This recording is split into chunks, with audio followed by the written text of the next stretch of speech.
जरा मेरा मेकअप अच्छे से कर दो अंजलि, आज शादी में जाना है। हाँ चाची, आप चिंता मत करो, हम तीनों बहनें मिलकर आपका बहुत अच्छे से मेकअप करेंगी। ये बोलकर अंजलि अपनी दोनों बहनों के साथ मिलकर उस औरत का मेकअप करती है। उसके बाद वो औरत अपने आप को आईने में देखती है तो उसके होश उड़ जाते हैं। खुश होकर वो अंजलि के हाथ में 500 रुपए दे देती है। अंजलि, माधुरी और अनुराधा तीनों बहनें हैं। तीनों बिलासपुर नाम के एक गांव में अपने माता पिता के साथ रहती हैं।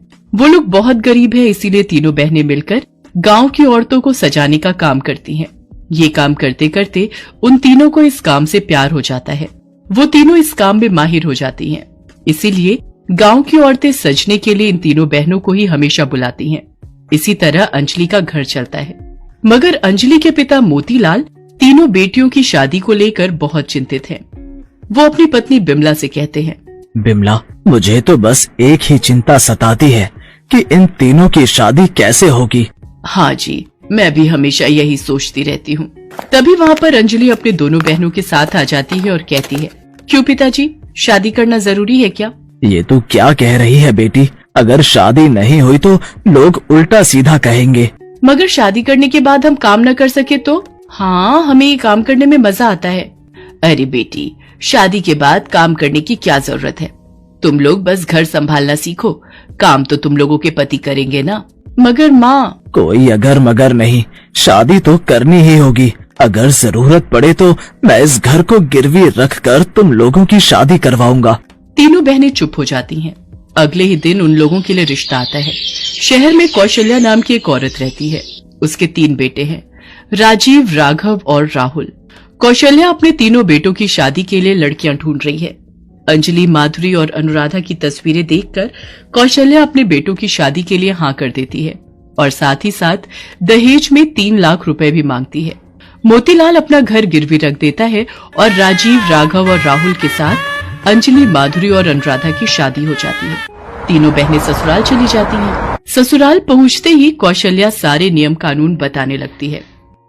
ध्यान से सुनो, इस घर के कुछ नियम हैं। तुम लोगों को सुबह 4 बजे उठना पड़ेगा और उठकर घर का सारा काम करना पड़ेगा। अनुराधा कहती है, माँ जी, सुबह 4 बजे उठना पड़ेगा, मगर मुझे इतनी जल्दी उठने की आदत नहीं है। ये सुनकर कौशल्या गुस्से में चिल्लाकर कहती है, तो आदत डाल लो। इस घर में रहना है तो ये सारे नियम मानने पड़ेंगे, नहीं तो इस घर से निकाल दी जाओगी। नहीं माँ जी, वो छोटी है ना, समझती नहीं है। आप चिंता मत कीजिए, मैं उसे समझा दूंगी। हाँ, ठीक से समझा देना और मैं जब जो बोलूंगी चुपचाप वो करना, समझ गई? जी माँ जी। ठीक है, अब काम पर लग जाओ। तीनों घर के काम में जुट जाती हैं। उधर दूसरी तरफ अंजलि का पति राजीव एक दूसरी लड़की के साथ पार्क में बैठा हुआ है। इस लड़की का नाम पायल है। पायल कहती है, राजीव, ये तुमने बिल्कुल सही नहीं किया। मेरे होते हुए तुमने किसी और से शादी कैसे कर ली? हम भी शादी करेंगे पायल, तुम बस थोड़ा इंतजार करो। मैंने पता किया है, राघव और राहुल की भी गर्लफ्रेंड है, मगर उन दोनों ने भी माँ के कहने पर उन गांव की गवारों से शादी कर ली। हम तीनों मिलकर सोचते हैं कि आगे क्या करना है। ये बोलकर राजीव पायल को समझा देता है, मगर उसे कुछ समझ में नहीं आ रहा है कि वो करे तो क्या करे। इसके बाद कुछ दिन बीत जाते हैं। अंजलि, माधुरी और अनुराधा मन लगाकर घर के काम करती हैं। सुबह से लेकर रात तक वो तीनों बस काम ही करती रहती हैं और छोटी से छोटी गलती के लिए वो कौशल्या से डांट भी खाती रहती हैं। ऐसा हर रोज चलने लगता है, मगर बीच बीच में उन लोगों को ब्यूटी पार्लर का काम करने की बड़ी इच्छा होती है। अंजलि दीदी, एक बार माँ जी से पूछकर देखो ना, मैं मेकअप करना चाहती हूँ। एक बार बात करो ना दीदी। काम तो मैं भी करना चाहती हूँ बहन। ठीक है, मैं माँ जी से बात करती हूँ। अंजलि जब कौशल्या से काम करने की इजाजत मांगती है तब कौशल्या गुस्सा होकर कहती है, तुम्हारी हिम्मत कैसे हुई ऐसी अनाप शनाप बात करने की? इस घर की बहुएं कभी बाहर काम नहीं करती और कभी ये सब मत बोलना। अंजलि समझ जाती है कि काम करने की इजाजत तो कभी नहीं मिलेगी। उसी शाम को कौशल्या बाहर कहीं जाती है। घर पर बस अंजलि, माधुरी और अनुराधा हैं। तभी उनकी पड़ोसन जानकी चाची वहां पर आती हैं। क्या बात है जानकी चाची, अभी तो माँ जी नहीं है, आप बैठिए, माँ जी अभी आ जाएंगी। अरे देखो ना अंजलि, क्या मुसीबत है, यहाँ एक भी अच्छा ब्यूटी पार्लर नहीं है। एक था, आज वो भी बंद है। मुझे शादी में जाना है, अब मैं कैसे सजूंगी? ये सुनते ही तीनों के दिमाग में एक आइडिया आता है। चाची, असल में हम लोगों को ब्यूटी पार्लर का काम आता है, हम लोग गांव में करते थे। आप चाहे तो हम आपका मेकअप कर सकती हैं। ये सुनकर जानकी बहुत खुश होती है और राजी हो जाती है। अंजलि, माधुरी और अनुराधा मिलकर जानकी का मेकअप बहुत अच्छे से करती हैं। जानकी चाची इतनी खुश होती हैं कि तीनों को 3,000 रुपए दे देती हैं। ये लो, तुम लोगों ने मेरा हुलिया ही बदल डाला। यहाँ किसी को ऐसा मेकअप करना नहीं आता। और तभी कौशल्या वहां पर चली आती है और अंजलि को पैसे लेते हुए देख लेती है। और ये देखने के बाद कौशल्या गुस्से में आग बबूला हो जाती है। क्या मेरे मना करने के बावजूद तुम लोग पैसों के लिए मेकअप कर रही हो? मेरी बातों का उल्लंघन कर रही हो? नहीं माँ जी, आप जैसा सोच रही है वैसा नहीं है। कैसा है वो मुझे दिख रहा है। निकल जाओ मेरे घर से, अभी के अभी निकल जाओ। अरे कौशल्या, गुस्सा क्यों करती है? जाने देना। तू चुप रह जानकी, तुझे तो मैं बाद में देखती हूँ। जानकी वहाँ से चली जाती है और तभी राजीव, राघव और राहुल गले में वरमाला पहने हुए वहाँ प्रवेश करते हैं। उन लोगों के साथ उनकी नई पत्नियां हैं। राजीव कहता है, माँ, पता है आप गुस्सा करेंगे, मगर हमने फिर से शादी कर ली।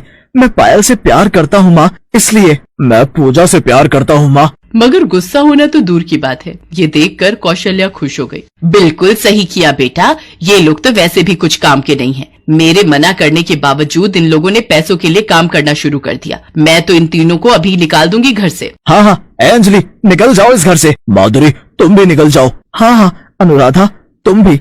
मैं आज से मेरी नई बीवी के साथ रहूंगा। अंजलि, माधुरी और अनुराधा तीनों रोने लगती हैं, मगर कौशल्या और बाकी सभी मिलकर उन तीनों को घर से निकाल देते हैं। अंजलि, माधुरी और अनुराधा तीनों रास्ते में रात गुजारती हैं और सुबह तीनों की तीनों उल्टियां करने लगती हैं। तभी वहाँ पर जानकी चाची आ जाती हैं और तीनों को अस्पताल लेकर जाती हैं। वहाँ पता चलता है कि तीनों की तीनों प्रेग्नेंट हैं। अंजलि रो पड़ती है। अब क्या होगा? हम कहाँ जाएंगे? हमारे पेट में बच्चा है, उसे हम कैसे जिंदा रखेंगे? अंजलि, तुम लोग मेरी बेटियों के जैसी हो। मैं तुम लोगों की मदद करूंगी। तुम तीनों मेरे घर में मेरे साथ रहोगी और मैं घर के बाहर एक ब्यूटी पार्लर खोल दूंगी। तुम लोग वहाँ काम करना। देखना, औरतों और लड़कियों की लाइन लग जाएगी। तीनों को सहारा मिलता है। वो तीनों जानकी चाची के घर रहने लगते हैं। घर के बाहर पार्लर भी खुल जाता है और तीनों वहाँ काम करने लगती हैं। जानकी चाची ने सही कहा था, यहाँ अच्छा ब्यूटी पार्लर नहीं है। इसीलिए तीनों बहनों के पार्लर में धीरे धीरे भीड़ बढ़ती जाती है। तीनों बहनें मन लगाकर काम करती हैं और बहुत सारे पैसे कमा लेती हैं। इसी तरह वो तीनों इलाके में फेमस हो जाती हैं। सभी तीनों से प्यार करने लगते हैं। ऐसे उन लोगों के पास बहुत पैसा आ जाता है। उधर कौशल्या के घर में परेशानियां शुरू हो जाती हैं। तीनों नई बहुएं बहुत खर्चा करते हैं। ऐसे धीरे धीरे उनके सारे पैसे खत्म होने लगते हैं। वो लोग घर का कुछ काम भी नहीं करती हैं। इसीलिए राजीव, राघव और राहुल ऑफिस भी लेट पहुंचने लगते हैं और इसी वजह से तीनों की नौकरी भी चली जाती है। वो लोग कंगाल हो जाते हैं।